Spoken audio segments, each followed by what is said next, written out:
होठों पर उनके कभी बद्दुआ नहीं होती। एक माँ ही है जो कभी हमसे खफा नहीं होती। जय श्री राम दोस्तों। हमारी आज की कहानी है माँ का आशीर्वाद। सुप्रिया की माँ की आज चौथे की रस्म थी। मेहमान अभी गए भी नहीं थे कि उसकी भाभी कामनी उसके पास आई और बोली, एक बात तो बताओ दीदी, आपके भाई हर महीने माँ को इतना पैसा भेजते थे, आखिर करती क्या थी वो इतने पैसों का? थी तो वो अकेली जान, आखिर इतना पैसा खर्च कहाँ करती होंगी? जरूर जो पैसा बचता होगा वो आपको दे दिया करती होंगी। इधर उधर देखते हुए ही कोई सुन तो नहीं रहा। सुप्रिया का भाई धीरे से अपनी पत्नी कामनी से बोला, यह कोई वक्त है ऐसी बातें करने का? थोड़ा जगह देखकर तो बोला करो।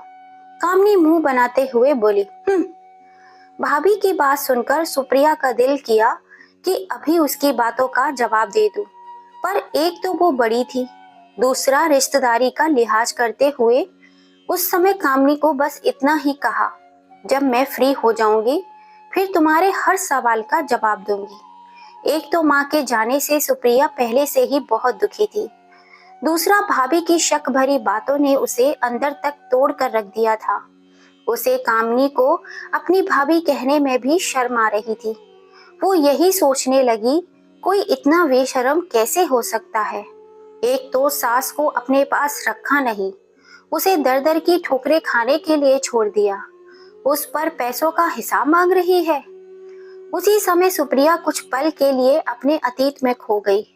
सुप्रिया अपने छोटे भाई मोहन से बहुत प्यार करती थी। उसकी शादी पर वह बहुत खुश थी।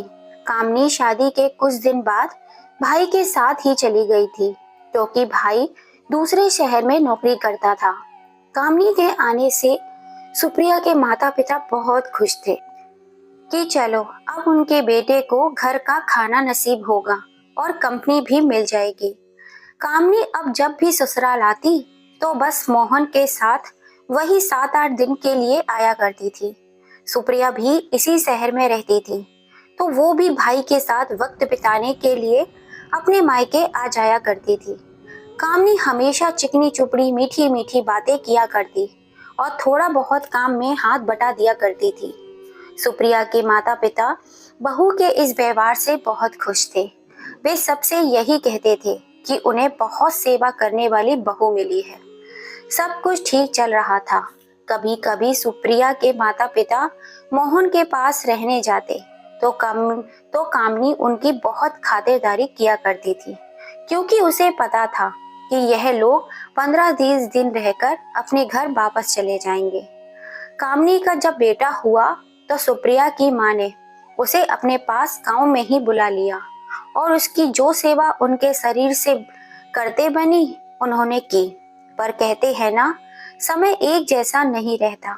एक दिन सुप्रिया के पिता हृदय गति रुकने जाने से इस दुनिया को छोड़कर चले गए। पूरा परिवार शोक में डूब गया। पिता की मौत के बाद मोहन ने माँ को अपने साथ चलने के लिए कहा, पर वो अपना घर छोड़ के जाने के लिए राजी नहीं थी, क्योंकि उस घर में अपने पति के साथ बिताए पलों की बहुत सारी यादें जो जुड़ी थी। कामनी मोहन से बोली, मम्मी जी का अभी यहाँ रहने का मन है तो उन्हें यहीं रहने दो, फिर अगर कुछ दिनों बाद जब भी इनका मन किया तो हम उन्हें आकर ले जाएंगे अपने साथ। सुप्रिया की माँ ने कुछ साल जैसे तैसे अकेले निकाल लिए और अब उनका स्वास्थ्य धीरे धीरे खराब होने लगा। उन्हें भी हर समय किसी के साथ की जरूरत थी। वैसे तो सुप्रिया उसी शहर में रहती थी और जब भी माँ से मिलने आ जाया करती थी, पर उसका भी अपना परिवार था, अपनी जिम्मेदारियां थी। वह ज्यादा समय माँ को नहीं दे पाती थी। वैसे उसके पति और ससुराल वाले बहुत अच्छे थे, कभी उसको माँ की मदद करने से उन्होंने नहीं रोका। कभी कभी माँ की तबीयत ज्यादा खराब हो जाती तो वे अपने घर ले जाती। एक वर्ष सुप्रिया की माँ की तबीयत बहुत ज्यादा बिगड़ गई तो उन्होंने मोहन को फोन करके बुलाया। मोहन तुरंत आ गया और जैसे ही माँ की तबीयत में सुधार आ गया तो उसने अपने साथ चलने को कहा। सुप्रिया की माँ ने भी यह सोचकर बेटे को हाँ कहा कि वो क्यों अपनी बेटी पर बोझ बनी रहे, आखिर उसका भी तो अपना परिवार है। बेटे के साथ जाने के लिए उन्होंने हाँ कर दी। सास हमेशा के लिए साथ रहने आ रही है तो कामनी का असली चेहरा सामने आने लगा। कुछ दिनों तक तो उसने सास की खूब सेवा की, फिर अपनी औकात पर उतर आई। हमेशा मम्मी जी कहने वाली कामनी अब तुम्हारी माँ कहने लगी थी। मोहन को हर समय यही ताना देती रहती, तुम्हारी माँ की सेवा करूं या अपने बच्चों को संभालूं। तो कभी कहती, मैं दिन भर काम करने में लगी रहती हूँ और तुम्हारी माँ बीमारी का बहाना कर कर लेटी रहती है। इनसे कहो कि कुछ काम भी कर लिया करे। मोहन कभी उसे बहुत प्यार से तो कभी डांट से समझाता कि माँ के लिए ऐसा ना बोला करे, आखिर वह उससे बहुत बड़ी है और उस समय उनका स्वास्थ्य भी ठीक नहीं है। पर कामनी के कानों पर जू तक नहीं रहेंगी। वो समझने की बजाय और भी ज्यादा कलेश करती। कभी कभी तो तलाक की धमकी भी दे डालती थी। मोहन अपनी पत्नी के इस व्यवहार से बहुत दुखी था, पर माँ के सामने सामान्य बना रहता था। ऑफिस से आकर खुद माँ के सारे काम किया करता था। यह भी कामनी को बर्दाश्त नहीं होता। वे मोहन को यही ताने मारती थी कि माँ की चमचागिरी से फुर्सत मिल जाए तो थोड़ा हम लोगों की तरफ भी देख लिया करो। कामनी की बातों को सुनकर मोहन भी भड़क उठा। कामनी, थोड़ा शर्म किया करो। माता पिता की सेवा करना कोई चमचागिरी नहीं होती है। तुम लोगों के साथ रात भर और छुट्टी वाला सारा दिन बिताता तो हूँ। तुम्हें सारे नौकर चाकर और सुख सुविधाएं दे तो रखी हैं, और क्या चाहती हो तुम? कामनी ने कहा, मैं बस यही चाहती हूँ कि इस मुसीबत यानी तुम अपनी माँ को उसके घर छोड़ाओ। इस बुढ़िया ने मेरा जीना हराम कर रखा है। अब कामनी के मुंह से ऐसी बातें सुनकर मोहन को बहुत गुस्सा आ गया। उसने कामनी को एक जोरदार तमाचा जड़ दिया। ऐसा करते देख कामनी ने भी तुरंत अपने मायके में फोन लगा दिया और कहा कि मोहन उसके साथ मारपीट करता है। थोड़ी सी बात पर ही मोहन ने उसे बहुत मारा। अब छोटी सी बात को कामनी ने ज्यादा बड़ा चढ़ाकर बता दिया तो कामनी के मायके वाले तुरंत मोहन को फोन लगाकर यहाँ तक शिकायत कर देते हैं और धमकी देते हुए कहते हैं कि मोहन अगर उसकी बहन को कुछ भी हुआ या फिर किसी प्रकार की उसे तकलीफ दी तो पुलिस में कंप्लेन कर देंगे। मोहन भी काफी सीधा साधा इंसान था। यह सुनकर मोहन भी कुछ नहीं कहता। क्या करे, वह घर में कलेश नहीं चाहता था। रोज रोज घर में झगड़ा कलेश देखकर अपने आप को मुसीबत समझ सुप्रिया की माँ दुखी रहने लगी। एक दिन मोहन और कामनी जब किसी काम से बाहर गए तो सुप्रिया की माँ ने सुप्रिया को फोन किया और रो रो कर सारी बात बताई। सुप्रिया ने माँ को आश्वासन दिया कि वे जल्दी ही आकर उसे ले जाएगी। माँ का फोन आने के बाद सुप्रिया ने अपने पति को सारी बात कह सुनाई। तुरंत माँ को लाने की तैयारी होने लगी। सुप्रिया और उसके पति जब माँ को अपने साथ ले जा रहे थे तब मोहन बहुत दुखी था और बोला, माँ मत जाओ।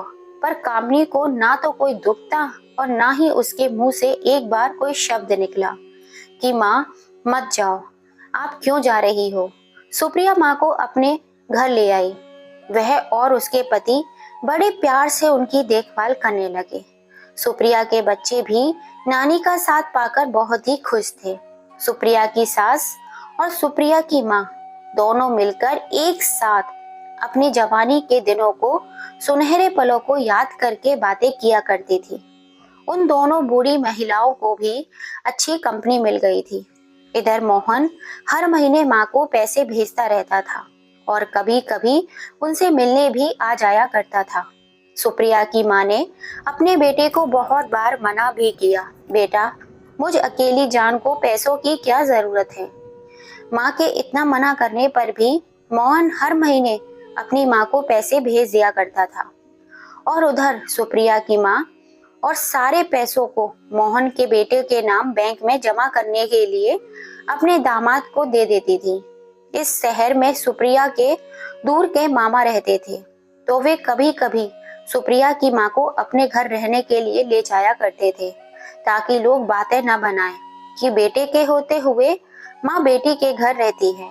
सुप्रिया की माँ एक तो स्वास्थ्य ठीक नहीं रहता था, दूसरा उसने कहीं न कहीं यही बात दिल को लगा ली थी कि वो अपने बच्चों पर बोझ बन गई है। एक दिन रात को सोते समय उनको बेचैनी होने लगी तो उसने बेटी और दामाद को बुलाया। सुप्रिया ने माँ को पानी पिलाया, फिर भी उनकी हालत में कोई सुधार नहीं हुआ। सुप्रिया और उसके पति माँ को अस्पताल ले जाने लगे तो वह बोली, बेटा मुझे कुछ हो जाए तो आप दोनों मोहन और कामनी का ख्याल रखना। आखिर मेरे बाद आप दोनों के अलावा उनका और है ही कौन। कामनी की गलतियों को छोटा समझकर माफ कर देना। कहते कहते सुप्रिया की माँ ने दम तोड़ दिया और इस बोझ भरे जीवन से मुक्त हो गई। इधर सुप्रिया अपनी माँ से लिपट लिपट कर रोने लगी। उसके पति ने उसे संभाला, फिर मोहन को फोन किया। मोहन और कामनी समय से पहुंच गए। मोहन माँ के शव से लिपटकर बहुत रोया और कामनी तो बस बुत बनकर खड़ी रही। चौथे की रस्म पूरी हो गई, सभी मेहमान चले गए तो सुप्रिया कामनी से बोली, हाँ तो तुम उन पैसों का हिसाब मांग रही थी ना, जो तुम्हारा पति अपनी माँ को भेजता था। आओ तुम्हें बताती हूँ। दीदी छोड़ो ना इन सब बातों को, इन सब बातों से माँ की आत्मा को और भी तकलीफ होगी। मोहन बोला, नहीं मोहन, तेरी बीवी को सच्चाई बतानी जरूरी है, वरना वह यही सोचेगी हमने माँ को रखकर उनके पैसों पर खूब ऐश किया है। अपने कमरे में गई और एक पेपर लेकर आई, फिर कामनी से बोली, हाँ माँ मुझे पैसे देती तो जरूर थी, मगर बैंक में जमा करने के लिए। क्या मतलब? कामनी ने आश्चर्य से पूछा, क्योंकि उन्होंने अपने पोते के नाम एक एफडी करवाई थी। यह संभालो अपनी अमानत। यह कहकर सुप्रिया ने कामनी को एक एफडी वाला पेपर थमा दिया। कामनी की नजर शर्म से झुक गई। मोहन रोते हुए बोला, दीदी इस पर सिर्फ आपका और जीजू का ही हक है, आप मुझे और दुखी मत करो। मैं पहले से ही बहुत शर्मिंदा हूँ, अपनी माँ की सेवा तक नहीं कर पाया। सुप्रिया ने उसे समझाते हुए कहा, मोहन तू क्यों शर्मिंदा हो रहा है? शर्म तो तेरी पत्नी को आनी चाहिए। इसने उस सास का अपमान किया है जो बेचारी मरते समय भी इसके भले की बात कर रही थी। हाँ मोहन, माँ ने मरते समय यही बोला था कि उसके जाने के बाद हम दोनों तुम्हारा ख्याल रखें और कामनी की गलतियों को छोटा समझकर माफ कर दें। सुप्रिया के पति ने अपनी पत्नी की बात का समर्थन किया। मोहन ने अपनी दीदी से कहा, दीदी, जीजा जी प्लीज मुझे माफ कर दीजिए, मुझसे बहुत बड़ी गलती हो गई। कामनी ने रोते हुए सुप्रिया और उसके पति के पैर पकड़ लिए।